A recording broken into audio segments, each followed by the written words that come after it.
Hello friends, we are starting communion again at Abingdon United Methodist Church, and as we're confronted with how to do communion online, I suspect there are people who wonder how to set up communion, and if you're coming to in-person worship, you may wonder what this deal is with bring your own communion or the pre-filled packets.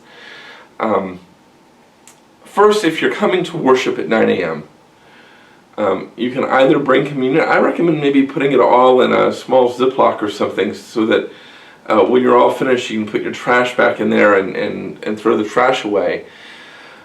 I also recommend perhaps juice boxes or something small like that you can bring right in with you. We're used to taking a small little shot cup, if you will, a shot glass, or a little pinch of bread.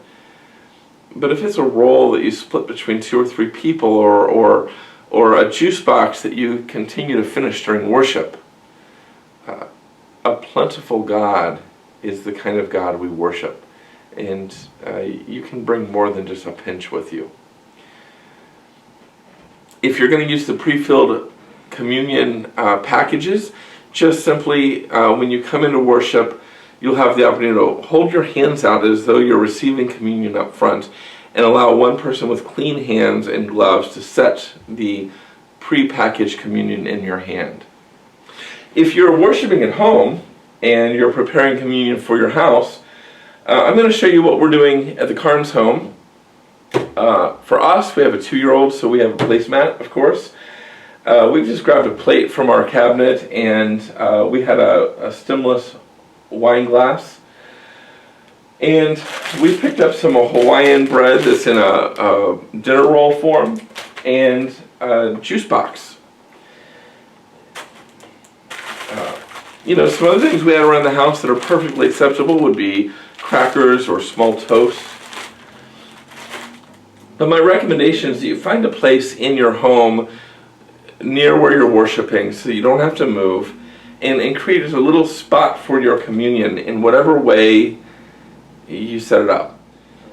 Don't get so caught up on what's in the glass. If you've got some wine already uncorked, or if you've got some apple juice in the fridge that's because of your little ones, or whatever the case may be, focus more on what it is we bring to worship and what it is Christ is doing in our midst. And again, remember, we have pre-packaged communion, not just for in worship, but if you're worshiping online each week and you would like some pre-packaged communion for an upcoming communion service, just give us a shout at the church office, or text or call me, and we will arrange for you to pick it up and have it available for worship. I look forward to seeing you Sunday, whether online or in person. Blessings.